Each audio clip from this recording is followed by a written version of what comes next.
हरे कृष्णा।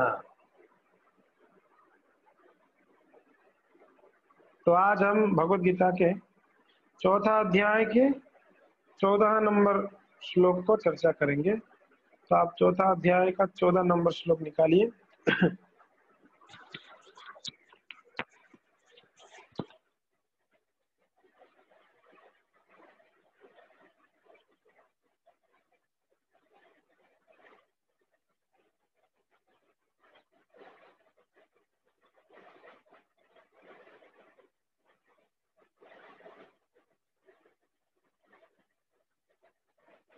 ठीक है, सब लोग निकालिए। ओके, ये पीछे बोलिएगा। नमाम कर्माणि लिप्यन्ति, नमाम कर्माणि लिप्यन्ति, न मे कर्म फले स्पृहः इति मां योऽभिजानाति कर्मभिर्न संबध्यते। नमाम कर्माणि लिप्यन्ति, न मे कर्म फले स्पृहा इति मां योऽभिजानाति कर्मभिर्न संबध्यते। नमाम कर्माणि लिप्यन्ति, न मे कर्म फले स्पृहा इति मां योऽभिजानाति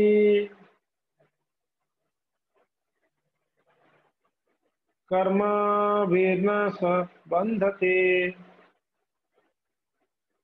तो यहाँ पर भगवान इसके पहले वाले श्लोक में बताया ना, चतुर्वर्ण्यम मया सृष्टम गुणकर्णम विभागस तस्य कर्तारमपि मां विद्य कर्ता और अव्ययम। तो भगवान बोले कि ये क्या है, प्रकृति के 3 गुणों के द्वारा ये जो लोग हैं कर्म करते हैं, और उसी की कर्म के हिसाब से उनका गुण और कर्म के हिसाब से उनको क्या विभाजित किया जाता है, वर्ण 4 वर्णों में विभाजित किया, कौन ब्राह्मण है, कौन क्षत्रिय, कौन वैश्य, कौन शूद्र है। तो यहाँ पर भगवान कहते हैं, देखिए कर्म में सब लोग लिप्त होते हैं, सबको कर्म भुगतना पड़ता है, मगर नमाम कर्माणि लिप्यन्ते, मुझे कर्म में लिप्त नहीं होता, मैं उसमें नहीं पड़ता हूँ, कर्म की प्रभाव मेरे ऊपर नहीं काम करता है। फिर न मैं कर्म फल स्पृहा, और मुझे उसका कर्म का फल का भी कोई आशा नहीं है, मुझे उसका फल का भी कोई आशा नहीं। एक तो मेरा जन्म कर्म दिव्य है, भगवान ने बोला जन्म कर्म च मे दिव्यम एवं ये वेति तत्वतः तत्वादेहम पुनर्जन्म नैति मामेति स्वर्जुन।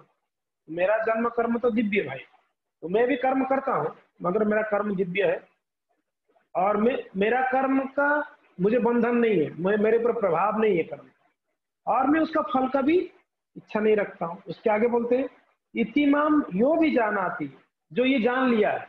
क्या जान लिया है? मैं कर्म फलों का आशा नहीं करता हूँ, और मुझे कर्म का प्रभाव नहीं है। जो ये चीज जान लिया है,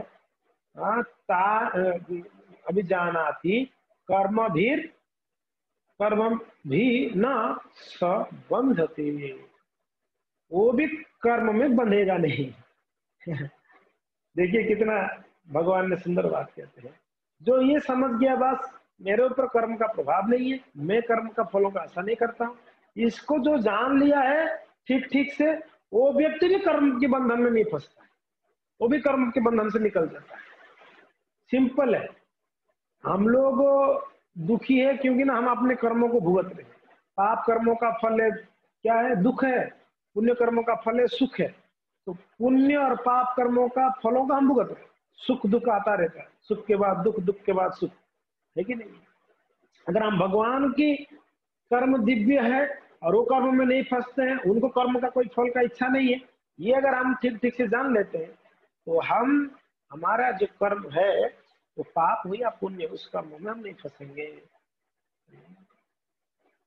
तो तात्पर्य देखिए, जिस प्रकार इस भौतिक जगत में संविधान के नियम है जो यह बताते हैं कि राजा ना तो दंडनीय है, ना ही किसी राज नियमों के अधीन रहता है, उसी तरह यद्यपि श्री भगवान इस भौतिक जगत में सृष्टा है, किंतु वे भौतिक जगत के कार्यों से प्रभावित नहीं होते हैं। प्रभुपाद जी उदाहरण दे रहे हैं।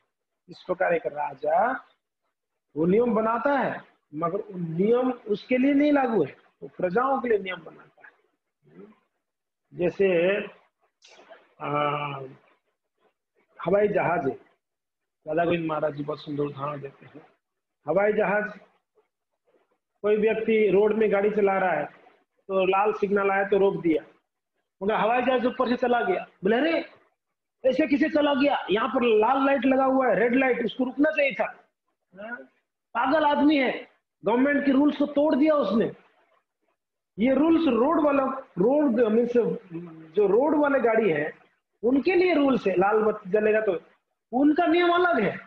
जो हवाई जहाज में जा रहे हैं उनका नियम अलग है, रोड में जाने वाले का नियम अलग है। वैसे ही हम लोग कर्म बंधन में फंसते हैं, हमारे लिए नियम है, भगवान के लिए कोई नियम नहीं है। वो ऊपर से चले जाएंगे, उनके लिए लाल लाइट का कोई जरूरत ये नहीं है रुकने का। समझ में आ गया? एक बार पोप है, पोप जानते हैं ना, क्रिश्चियन का पाद जो मेन होते हैं उनका पोप कहते हैं। एक बार पोप एयरपोर्ट पे उतरे, उतर कर गाड़ी आया था लेने के लिए। पोप मीन्स बहुत रेस्पेक्टेबल पर्सन है। गाड़ी आया था तो गाड़ी में बैठे तो ड्राइवर को बोले तू पीछे बैठ, मैं गाड़ी चलाता हूँ। पोप बोला तो ड्राइवर कुछ बोल नहीं पाया, ड्राइवर पीछे बैठ गया और पोप स्वयं गाड़ी चला के लाया। तो रास्ते में रेड सिग्नल आया, पोप सिग्नल क्रॉस करके चला गया। तो पुलिस लोग फोन किया, जो हेड है ना उनका, ट्रैफिक का जो हेड है उसको फोन किया, उनका जो भी होते हैं इंस्पेक्टर या कमिश्नर जो भी है, ट्रैफिक कमिश्नर को फोन किया। बोले सर क्या हुआ ना, सिग्नल तोड़ दिया। सिग्नल तोड़ दिया? हाँ सिग्नल तोड़ दिया। कौन है वो, रोका नहीं क्यों नहीं आप लोग? बोले कि कौन है वो तो पता नहीं है, भगवान से तो कम नहीं है। बोले कि भगवान से कम नहीं है? बोले कि पता नहीं है, जिसका गाड़ी पोप चला रहा है तो कैसे कितना बड़ा व्यक्ति होगा। पीछे बैठा था ड्राइवर पीछे बैठा था ड्राइवर, तो बोल रहे कि जिसका गाड़ी पोप स्वयं चला रहा है तो वो कितना बड़ा व्यक्ति होगा उनके देश में पोप को मीन्स भगवान जैसा सम्मान देते हैं। बोलते भगवान से तो बड़ा ही होगा, क्योंकि ना पोप उसका गाड़ी चला रहे, देखा तो पीछे ड्राइवर बैठा है। तो मैं इसलिए बताया, ऐसे ही मीन्स याद आ गया। तो भगवान के लिए कोई नियम नहीं है, भगवान कोई नियम में बंधते नहीं है। तो पाजी उदाहरण दे देते हैं, जैसे गवर्नमेंट का रूल है, राजा रूल बनाते हुए राजा उस रूल को पालन करेगा, ऐसी बात नहीं है। हाँ, तो आगे कहते हैं सृष्टि करने पर भी वे इससे पृथक रहते हैं, जबकि जीवात्माएं भौतिक कार्यकलापों के सकाम कर्म फलों में बंधी रहती है, क्योंकि उनमें प्राकृतिक संबंधों पर प्रभुत्व दिखाने की प्रवृत्ति रहती है। जीव क्यों इस बंधन में फंसे रहते हैं? क्योंकि प्रभुपाद जी कहते हैं क्योंकि ना उनको मीन्स स्वामित्व बनने का बड़ा इच्छा है, जीव को बॉस बनने का इच्छा है, इसलिए बंधे रहते। किसी संस्थान का स्वामी कर्मचारियों के अच्छे बुरे कार्यों के लिए उत्तरदायी नहीं, कर्मचारी इसके लिए स्वयं उत्तरदायी होते हैं।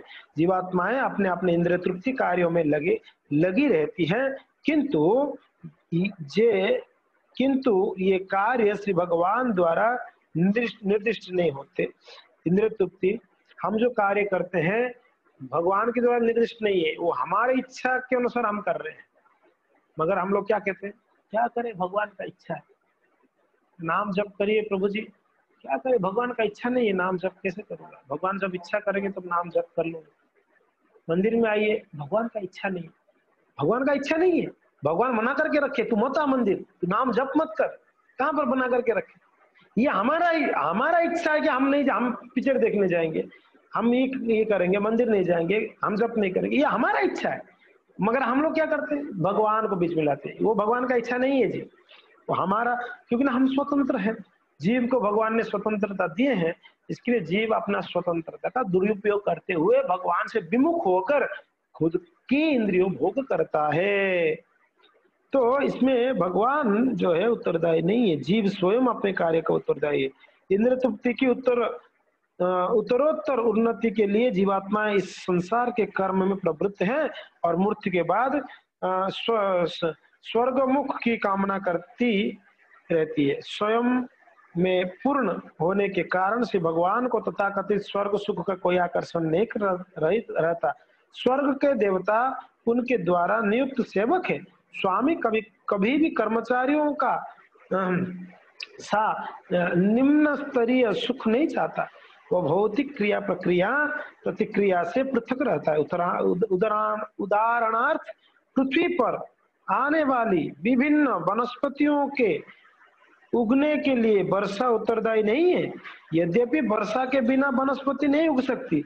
बहुत सुंदर उदाहरण दे रहे प्रभुपाद जी, देखिए बोल रहे हैं जब तक बारिश नहीं होगी तब तक वनस्पतियां पेड़ पौधा उग नहीं सकती है।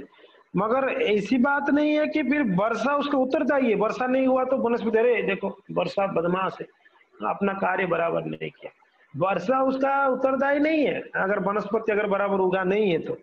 वैदिक स्मृति से इस तथ्य की पुष्टि इस प्रकार होती है, निमित्त मात्र में बसो सुजानम सर्ग कर्मणि और प्रधान कार्य भूता ये तो विसृज सकता। यह भौतिक सृष्टि के लिए श्री भगवान ही परम कारण है। प्रकृति तो केवल निमित्त कारण है जिससे विराट जगत दृष्टिगोचर होता है। प्राणियों की अनेक जातियां होती हैं तथा देवता मनुष्य तथा निम्न पशु, और ये सब पूर्ण शुभाशुभ कर्मों के फल भोगने को बाध्य हैं। ब्रह्मा तक क्या क्या है, उनको कर्म फल भुगतना बाध्य है।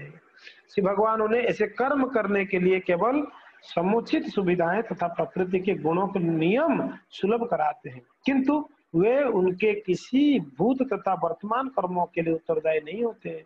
वेदांत सूत्र में पुष्टि हुई है कि वैषम्य नहीं घृणीय न सापेक्षत्वात्, भगवान किसी भी जीव के प्रति पक्षपात नहीं करते हैं। जीवात्मा अपने कर्मों के लिए स्वयं उत्तरदायी है। जब किसी को कष्ट आता है तो किसको कोसते हैं?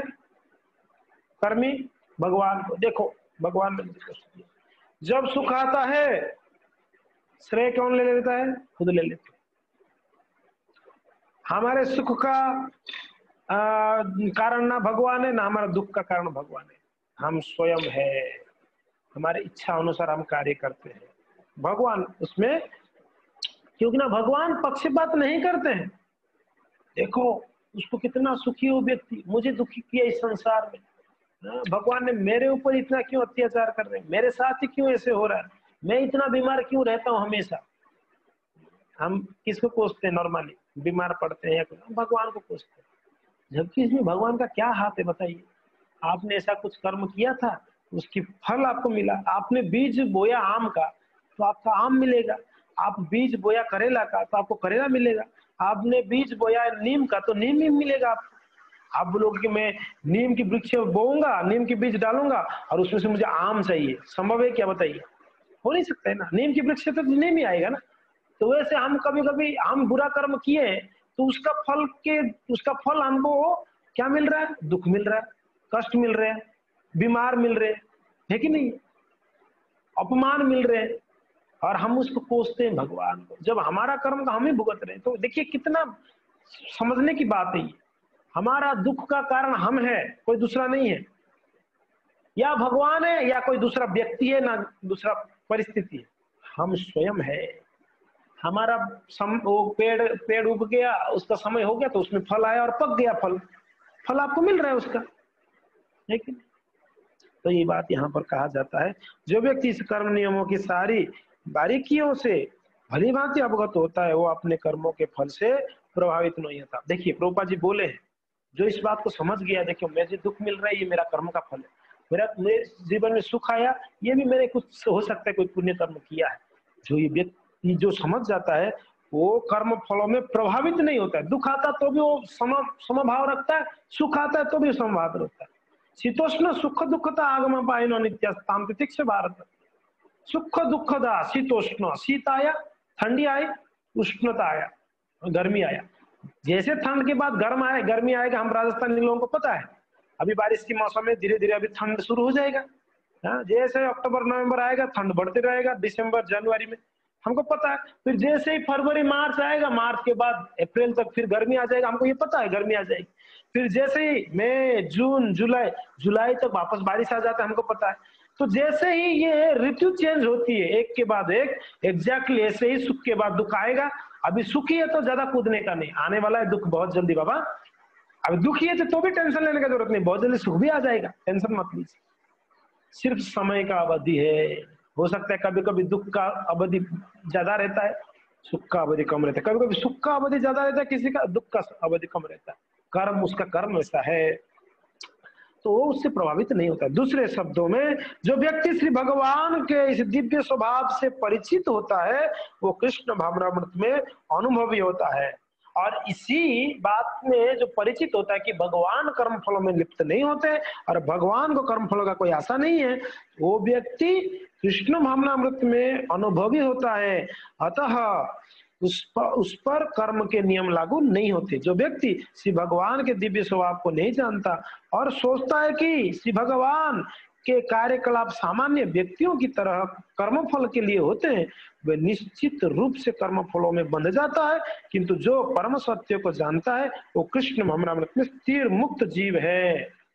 लोग कहते हैं, कुछ जैन लोग कहते हैं, अभी कृष्ण जो है अभी कहाँ पर है? अभी नरक में है, कृष्ण नरक में है, जैन लोग कहते हैं। आप लोग ने सुना ये बात? रजनी माता जी, आपने सुना? कुछ जैन लोग ऐसे बोलते हैं, ऐसे बोलते हैं कि कृष्ण अभी नरक में है और बहुत जल्दी आ जाएंगे, नरक से आ जाएंगे। कृष्ण नरक में?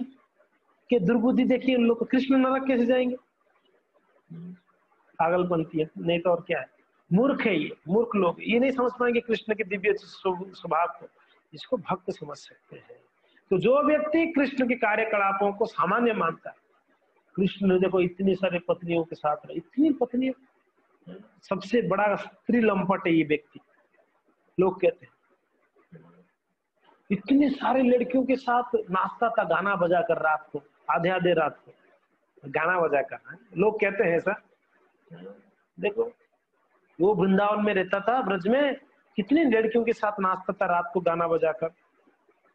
कौन से गाना बजाता था? डीजे वाला बाबू तेरे गाना बजा दे, कौन सा गाना बजाते? लोग ना पागलपंती है, कुछ भी बोलते हैं। क्यों? क्योंकि ना मूर्खता है, उनको ज्ञान नहीं है शास्त्रों का।